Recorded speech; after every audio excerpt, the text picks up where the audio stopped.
بسم الله الرحمن الرحیم. سلام علیکم و رحمت الله. آیا تا هنوز در اکسل چیز جستجو کردین؟ آیا تا هنوز شما داخل فرمول یک چیز جستجو کردین، داخل شیت های مختلف، داخل کامنت یا داخل قیمت؟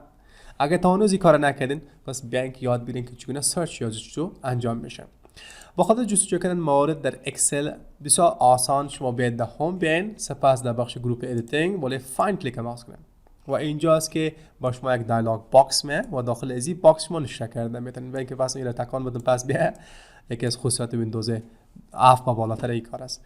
خیر و اینجاست که ما اسم مورد رو نشته کنم. مثلا اینجا نشته میکنم BBA و فایند اکس فشار میدم جایی که BBA نشته است براتون سلکت میشه، چی کپیتال چی اسمال و چیز از خود اضافه یا کم از خود داشته باشه. باشین قصدی ما BBA نشته کردم یک پروگرام نیست، خب با خاطر مثال نشته کردیم و حال با فایند اکس یک بک من انتخاب کردم، میتونم حتی در شیت دوم حرکت کردم و پس آمدم. اگر بخوایم که یک بارگی همش انتخاب شه، شما میبینید که با فایند اکس میشه خانه بعدی انتخاب میشه و اگر همش میخوام پس فایند آل کلیک ماوس میکنم و کنترل A انجام میدم سلکت آل و ببینید هر جا که BBA هست کل سلکت میشه.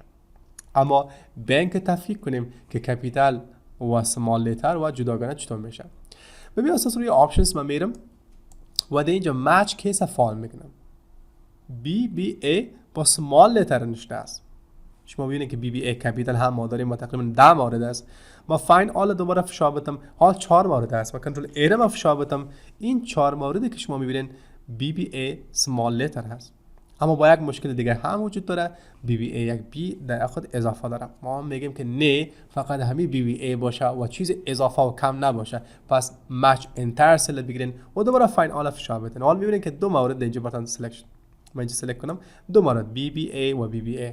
اگر شما دو گزینه رو فعال کنین پس دو کار هم شکلش باشه و هم تنها خودش باشه. گزینه‌ای که اینجا داریم که من غیر فعال کنم نشه از ورک، یعنی اگر من اینجا فایند آل فشار بدم امکان داره که لیست ما خیلی طولانی شه و اگر شما لیست مطالعه کنین چیزای بسیار جالب شما میبینن.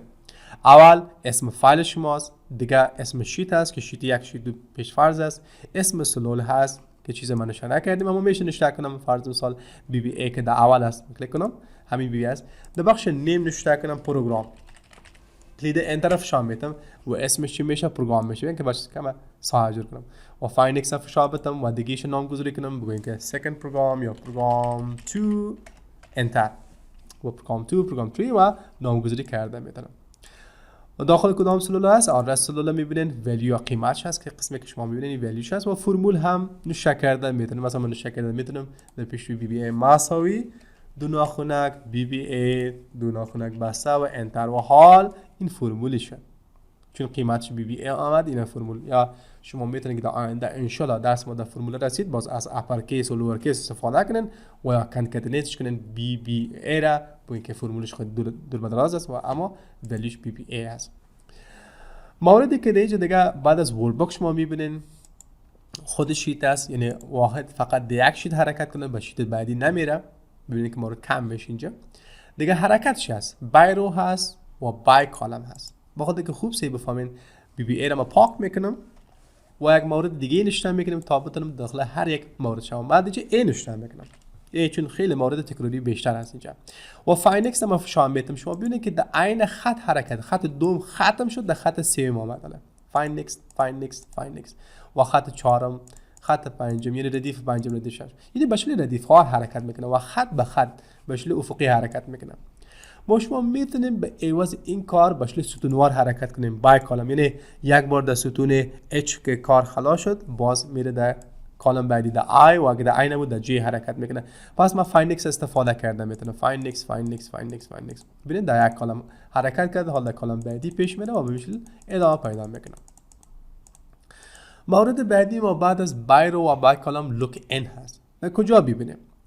به شکل قصدی ما داخل بعضی از فرمولات 4 پنهان کردیم و اینجا ما 4 نشون میکنم و فایند اکس ما فشار میدم یا فایند آل فشار بدم که کلش سلکشن چون در ولیوش هست یا در قیمتش 4 هست.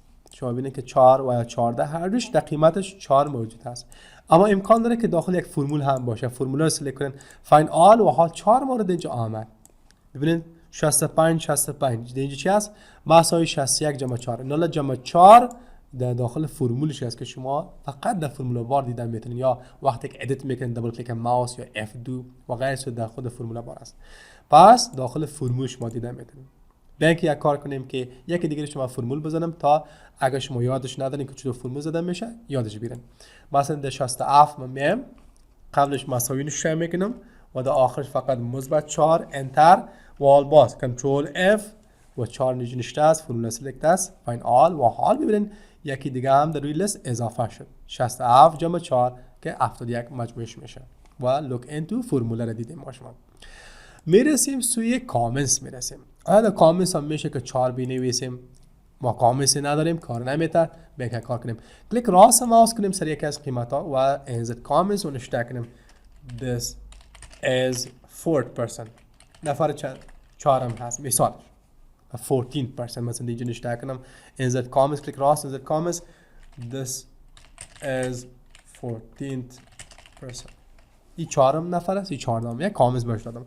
حال میریم کنترل F و برش میگم من در کامنت خود 4 دارم، برو پیداش کن.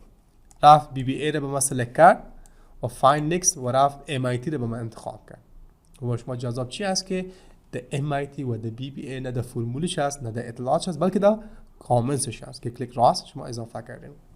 خب این بود مورد بخش فایند. امیدوار هستم فهمیده باشین که چگونه داخل یک شیت چندین شیت بر اساس ستون چطور حرکت میکنه، داخل کامنت فرموله و یا قیمت چطور دریافت کنه.